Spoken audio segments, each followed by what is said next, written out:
Beberapa hari yang lalu saya memposting konten narasi newsroom berjudul Corona harus ditangani tapi Isinya laporan peristiwa-peristiwa stigmatisasi antar warga yang terjadi belakangan ini.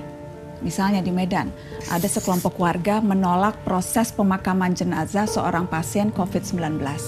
Padahal keluarganya sudah mengikuti protokol keamanan pemakaman. Di Mata Najwa, kita juga sempat menyinggung ini dengan 4 perawat rumah sakit di Persahabatan Jakarta Timur yang diusir dari kosnya karena dianggap membawa virus. Para suster ini sempat terpaksa harus menginap di rumah sakit. Banyak komentar yang masuk di postingan itu. Saya ingin bacakan beberapa di antaranya. Ada dari Oceanikma. Di sini juga ada Kak Najwa. Jenazah sudah ditolak di 2 tempat, kemudian dikebumikan di wilayah lain. Tapi saat warga tersebut tahu itu jenazah COVID-19, warga geger minta dibongkar kuburannya. Miris lihatnya. Ada dari Jini, teman saya kerja di rumah sakit, sekarang seperti dikucilkan para tetangganya. Sedih banget dengar dia curhat. Ada dari Vika Unitas. Bahkan saya dan teman-teman yang ada di kota berstatus zona merah, padahal bukan ODP pun nggak diperbolehkan masuk ke kos. Ada teman saya yang diusir, di gerbang ditulis orang dari kota saya tidak diperbolehkan masuk. Ada dari Lucy Louis, kemarin ada pasien ODP datang ke rumah sakit tempatku kerja dengan nangis-nangis memohon untuk dibuatkan surat keterangan bahwa dia nggak kena COVID-19. Kami pun bertanya kok sampai nangis segininya. Saya diusir dari kontrakan saya, Dok. Kata yang punya kontrakan, saya meresahkan masyarakat karena bisa nularin penyakit. Yang punya kontrakan sampai bilang kalau saya nggak mau keluar dari kontrakan silahkan tunggu warga datang untuk menggerebek rumah dan mengusir. Suami saya pun diancam mau dipecat, Dok, dari pekerjaannya. Saya sedih, Dok, nggak tahu harus berbuat apa dan tinggal di mana. Suami saya pun marah ke saya dan nyuruh saya keluar dari rumah. Cerita yang dibagikan seorang dokter yang juga membuat saya patah hati. Teman-teman, di satu sisi kasus-kasus ini menunjukkan ya kesadaran dan kewaspadaan pada virus COVID-19 mulai terbentuk. Namun upaya menjaga jarak ini jangan kebablasan. Jaga jarak bukan berarti kita bebas mengusir orang atau menolak jenazah. Perawat-perawat itu misalnya, mereka pahlawan kita sekarang. Mereka mempertaruhkan nyawa dengan merawat pasien-pasien dengan peralatan seadanya.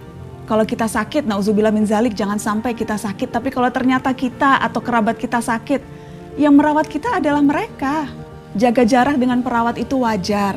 Seperti juga kita memang harus jaga jarak dengan siapa saja sekarang. Tapi kalau sampai mengusir mereka, itu sudah keterlaluan. Pasien PDP atau ODP adalah korban. Bantu mereka mengisolasi diri di rumahnya masing-masing. Bahkan kita perlu mensupport kebutuhan mereka. Supaya apa? Supaya mereka tidak terpaksa keluar rumah. Kalau mereka keluar rumah, yang ada malah bahaya bagi yang lain. Sama juga seperti jenazah.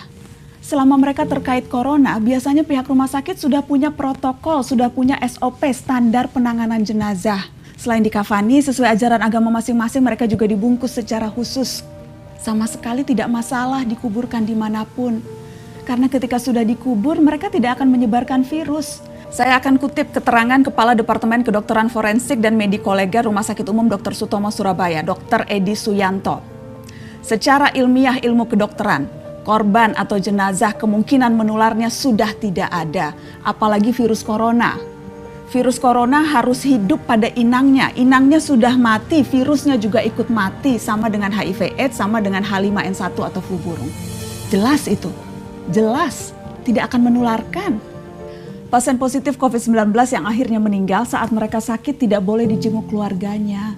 Proses pemakaman dilakukan dengan cara tertentu dan yang bisa menghadirinya pun terbatas. Masa tega saat keluarga hendak mendoakan di pemakaman diperlakukan seperti itu. Jadi kalau kita mengusir, kalau kita mengucilkan, kalau kita menghakimi dan menstigmatisasi korban corona itu jelas berbahaya. Karena membuat siapapun yang merasakan gejalanya jadi enggan melapor dan memeriksakan diri. Jika mereka enggan melapor karena takut diusir, dicemooh dan dihakimi, yang rugi kita semua. Virus jadi tidak terdeteksi sehingga menyulitkan memutus rantai penyebarannya. Ingat jargon lama, jauhi penyakitnya bukan orangnya. Seharusnya ini jadi pegangan kita. Cukup dengan jaga jarak, jangan diusir atau dikucilkan. Teman-teman, wabah ini diprediksi masih akan berlangsung panjang. Guncangan-guncangan sosial juga akan terjadi. Dan inilah saatnya memperkuat solidaritas. Jarak fisik memang harus direnggangkan, tapi ikatan sosial justru harus dirapatkan. Kita tidak bisa sendirian mengatasi wabah ini. Hari ini soliter seharusnya solider. Jaga jarak dengan penyakit, bukan dengan kemanusiaan.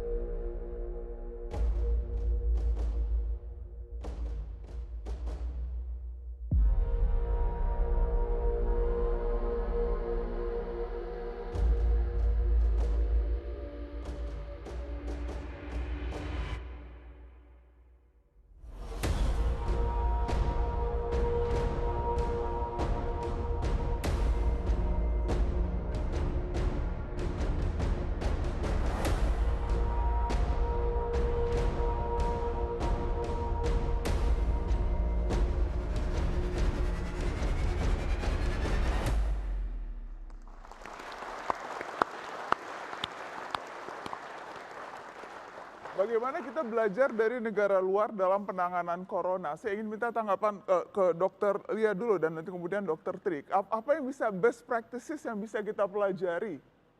Iya, jadi kalau saya mungkin kami dari kesehatan tentu menganjurkan adanya kewaspadaan standar terhadap kebiasaan-kebiasaan kita. Artinya kita tahu bahwa di luar ini kita banyak sekali virus, banyak sekali kuman yang memang secara perilaku kita harus lebih berhati-hati. Contohnya kita pergi ke tempat-tempat publik atau kita ke rumah sakit. Biasanya sekarang kalau di rumah sakit itu mungkin sejak beberapa waktu yang lalu kita sudah ada untuk cuci tangan. Tadi ruang publik keren sekali tuh. Ada tempat cuci tangan dan sebagainya. Mungkin pulang dari tempat yang crowded gitu, kita mandi, kita cuci nanti ganti baju dan sebagainya. Itu juga hal-hal yang baik. Kemudian satu lagi juga membiasakan diri untuk artinya tidak melakukan hal-hal yang membuat misalnya sering menyentuh muka. Nah, Mbak Najwa tadi sering pegang-pegang muka tuh tadi. Jadi artinya bahwa kemungkinan untuk apapun yang menyebabkan satu penularan penyakit kalau bisa kita hindarkan. Jadi kebiasaan untuk hidup bersih itu rasanya perlu sekali ditekankan kepada kita semua. Jadi jangan paniknya tuh misalnya kita pakai masker tapi maskernya 2 hari nggak diganti kan percuma. Gitu kan. Jadi artinya perilaku kita untuk menjaga kebersihan diri itu sangat penting. Jangan sampai kita justru membawa kuman yang dari luar. Siapa sih yang bilang bahwa di luar itu nggak ada virus lain atau kuman lain selain corona? Kan bisa terjadi. Jadi itu yang menurut saya kewaspadaan standar. Dan di rumah sakit kita punya tuh yang namanya pengendalian pencegahan infeksi rumah sakit. Nah itu biasanya selalu diajarkan. Kalau abis ini cuci tangan, bahkan ada 5 moments. Kapan kita harus cuci tangan, itu dilakukan terus-menerus. Oke. Saya yakin kalau itu dilakukan, termasuk anak-anak sekolah.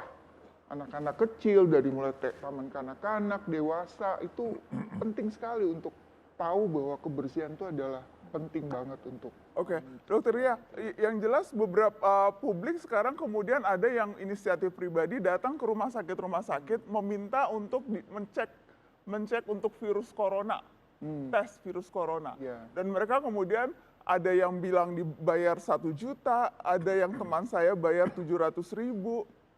Ketika sampai di rumah sakit bilang ini tes virus corona, tetapi yang dites itu rongsen, kemudian tes darah, dan konsultasi dokter. Tapi rumah sakit bilangnya ini tes virus corona, dan ditagih 700.000. Bagaimana itu? Mungkin ini klarifikasi aja, karena saya juga sempat banyak pertanyaan. Jadi banyak orang-orang yang bilang, saya mau dong sertifikat bebas corona. Nah itu kami bilang bahwa di rumah sakit itu kita nggak punya sertifikat semacam itu. Dan ini juga mungkin keluarnya dari sebetulnya ada kewaspadaan dari WHO yang menyatakan bahwa kalau ada daerah yang wabah, maka dia harus diperhatikan untuk tidak menularkan pada orang lain. Maka kalau dia dari luar misalnya yang daerah di sana ada COVID-19, maka dia harus misalnya bila ada keluhan, maka dia harus dikarantina misalnya. Oke. Nah, Tapi sehingga satu lagi tadi rumah sakit Iya. yang men-charge 700.000 dan mengatakan itu tes virus corona, padahal tes darah itu saya bagaimana? sudah klarifikasi, jadi mereka menyatakan bahwa didorong oleh teman-teman dari perusahaannya supaya dia bisa masuk. Itu tadi, kalau dia pulang dari luar negeri yang di sana ada virus corona, saya mau masuk kerja itu dilarang selama 14 hari. Kalau saya mau masuk, kamu harus bawa surat itu. Nah, ini mungkin saya himbau juga ke perusahaan-perusahaan.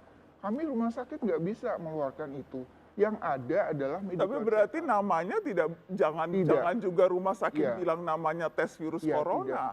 Saya sih Karena itu mudah-mudahan juga mengelabui publik kalau bilangnya Iya, tes virus corona. Jadi Padahal kelihatannya yang dicek darah dan konsultasi dan rongsen. iya, iya. Jadi dilakukan kalau saya tanya ke rumah sakit yang saya dengar bahwa ada keluhan semacam itu, mereka hanya melakukan anamnesis, tanya-tanya, kemudian pemeriksaan fisik, pemeriksaan radiologi, dan pemeriksaan darah, dinyatakan bahwa tidak ada menderita penyakit saluran napas akut.